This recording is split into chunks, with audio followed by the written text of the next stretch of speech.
నేను చేసిన పరిహారం కరెక్ట్ కాదు, అప్పుడే ఇస్తే మీరు అందరూ లాభపడుతుంది, మీరు నష్టపోతున్నారు. కాబట్టి నేను వచ్చిన తర్వాత 2023-21 తీసేసి 25 లక్షల ప్యాకేజీ పోయిన ప్రభుత్వం ఇచ్చినటువంటి భూ పరిహారాలు ఏవైతే ఉన్నాయో 5.5-6 లక్షలు గాను నేను 15 లక్షలు ఇప్పిస్తున్నాడు.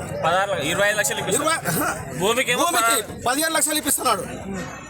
తర్వాత 18 సంవత్సరాలు పైబడిన ప్రతి వ్యక్తికి ఇప్పుడు ఈ సంవత్సరం అయితే చేసిన వాళ్ళకు కూడా తీసుకొని వాళ్ళకు మొత్తం ప్యాకేజ్ లెవెల్ ఫుల్ ప్యాకేజ్ ఇప్పిస్తున్నాడు.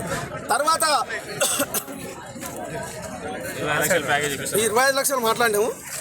తర్వాత ఇప్పుడు ఆయన మాట్లాడేది ఇంకోటి ఏంటంటే ప్రతి ఒక్కరికి సక్సెస్ వాల్యూ కానివ్వండి, ఇళ్లకు అడుగు జాగాలు కానివ్వండి, ప్రతిదీ పెంచి పోయిన ప్రభుత్వానికి మాకు తేడా చూపిస్తాను. మీ అందరి పక్షాన ఉంటాను. నేను ప్రభుత్వం తరపున కాదు, ప్రజల పక్షాన ఉదాహరణపురం 30 గ్రామాల పక్షాన ఉండి నేను మాట్లాడదాన్ని చెప్పండి. ఇవాళ మేము మాట్లాడుతుంటే నా సేవలో వినపడతాడని చెప్తున్నాడు ఎమ్మెల్యే గారు.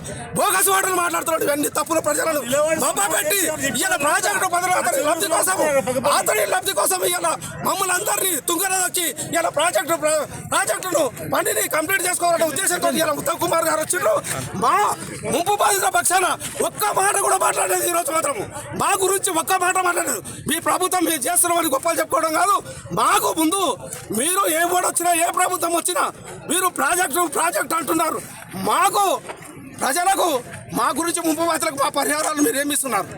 ముందు మా గురించి ఆలోచన చేయకుండా సరే మా జిల్లావాసి అయినటువంటి రేవంత్ రెడ్డి గారు కూడా మా బాధలు మొత్తం తెలుసు, అయినా మాకు న్యాయం చేస్తాడు అనుకున్నాము. ఆయన కూడా స్వార్థం ఉంది. గెలిచిన 2 ఏళ్ల లోపలే ఆయన కాల్సిన తీసుకుపోయి 4,300 కోట్లు పెట్టుకున్నాడు. అంటే ఇది ఎక్కడి న్యాయం అండి? మా గురించి ఎవడు పట్టుకుంటలేడు. ఆయనకెందుకు? ఆయన సీఎం ఎప్పుడైనా పెట్టుకోవచ్చు, మేము ముంపు బాధిస్తున్నాము. మా గురించి ఇక్కడ పెట్టాలి బాబా అమౌంట్ ఏదైనా కానీ. ఇది ఇవాళ ఉత్తమ్ కుమార్ గారు వచ్చి ఉత్తగానే చెప్పిపోతున్నాం మాటలు. మా గురించి ఒక్క మాట కూడా మాట్లాడే బాధ లేదు. రేపు ఖచ్చితంగా మేము దీన్ని ఖండిస్తున్నాం. మేము మాత్రం ధర్నా చేస్తాం. కావాల్సిన రిజర్వాయర్ మాత్రం అడ్డుకుంటాం. మా ప్రాణాలైనా త్యాగం చేసే సరే పని మాత్రం చేయలేము. 100% వన్ టైం సెటిల్మెంట్ ఇవ్వాలి మా అందరికి. అప్పుడైతేనే మాత్రం మరిన్ని వీడియోస్ కోసం ఛానల్ ని సబ్స్క్రైబ్ చేయండి. లేటెస్ట్ అప్డేట్స్ కోసం వాట్సాప్ ఛానల్ ని ఫాలో చేయండి. అండ్ లింక్ డిస్క్రిప్షన్ లో ఉంది.